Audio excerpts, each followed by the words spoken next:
자, 이제 순자산 증가설 포괄주의 다시 한번 정리를 해보면, 자, 우리 재정학에서 배우는 건 뭐 여러분들 알 테고, 소득이라는 건 결국 두 가지로 남는 거지.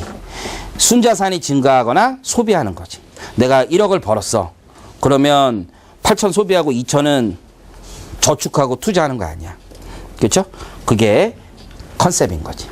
부가가치세에서도 맨 처음에 배울 때 무슨 소득형 부가가치세 이런 거 배우잖아. 그때 하는 얘기가 단 게 아니라 이 소비에 대한 부가가치세는 소득에서 순자산 증가, 순투자를 뺀 거. 그걸로 계산하겠다. 이게 소득형 부가가치세거든. 이 컨셉에서 나온다는 거지.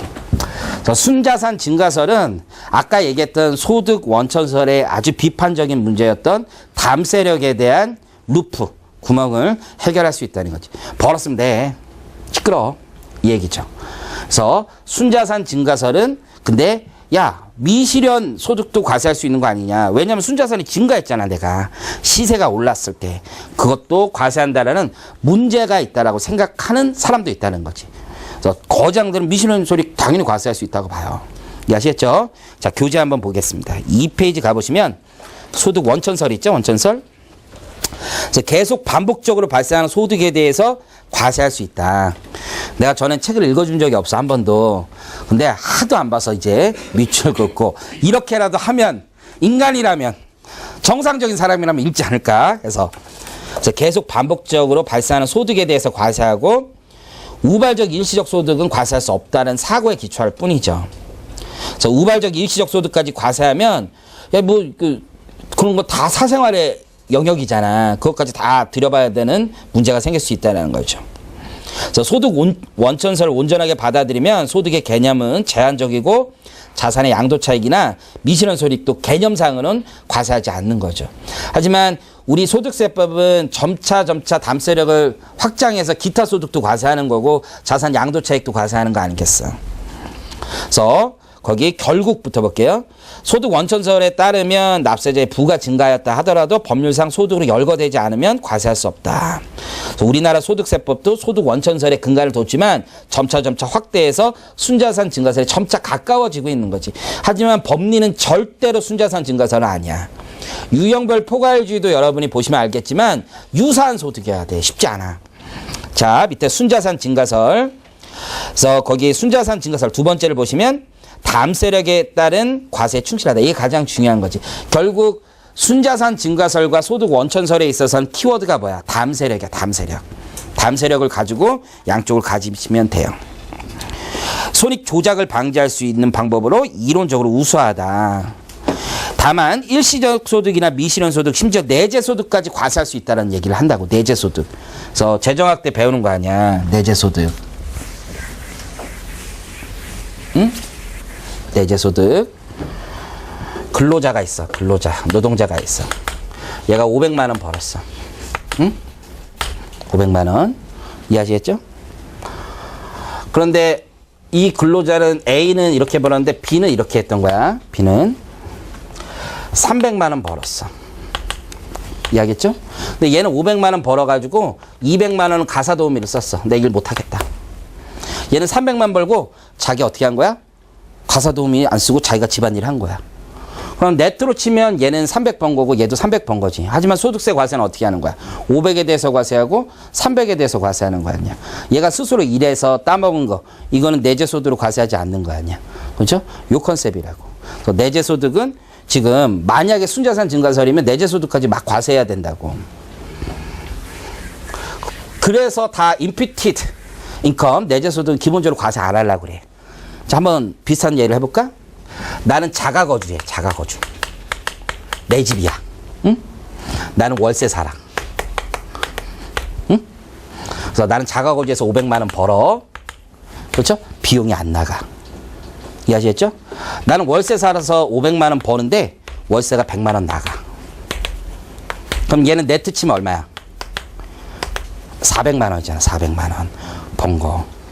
근데 자가거주하는 애는 네트 칠 필요가 없잖아. 그러니까 실제 세후 소득을 생각해 보면 실제 뭐 세금 다 빼고 뭐 이런 거 다 집어치고 생각하면 얘는 500만 원 버는 애고 얘는 400만 원 버는 애 아니야. 이해하시겠죠? 그럼 내재 소득에 대한 문제가 있다 이게. 이해하시겠지? 그래서 우리 자가 거주하는 애에 비해서 월세 사는 애들이 불리한 입장에 있다고. 과세 형평상. 그렇잖아.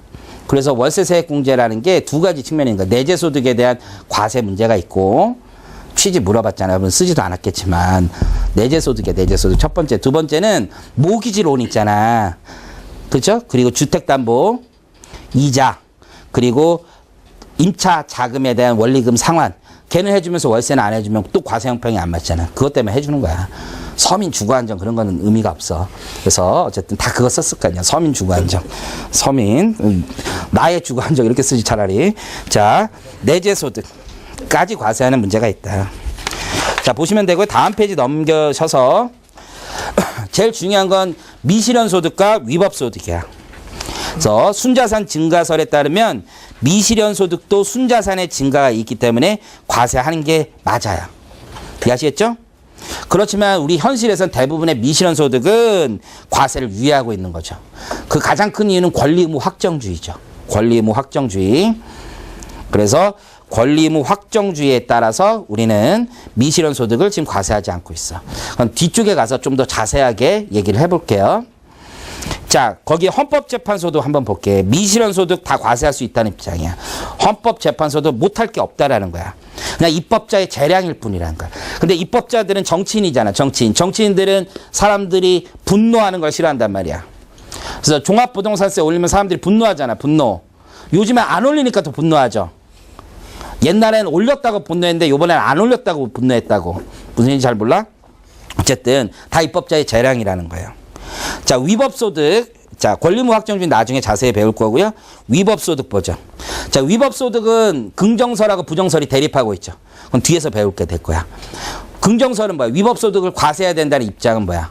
야, 위법소득을 과세하지 않으면 오히려 위법소득을 번 자를 세법이 우대하는 결과가 생기는 거지. 그렇죠? 과세하지 말자. 부정설의 입장은 뭐야? 야, 그거 과세하는 건 국가가 그 위법을 인정하는 꼴이 아니냐 이런 얘기를 하는 거지. 하지만 뭐가 더 마음에 와닿아? 네가 생각했을 때. 우대한다는 게 더 마음에 와닿는 거 아니야? 형평이 중요한 거 아니야? 형평. 그래서 위법소득도 원칙적으로 과세할 수 있죠. 그럼 다시 돌아와서 아무리 위법소득이라도 무조건 과세할 수 있느냐? 꼭 그렇지는 않죠.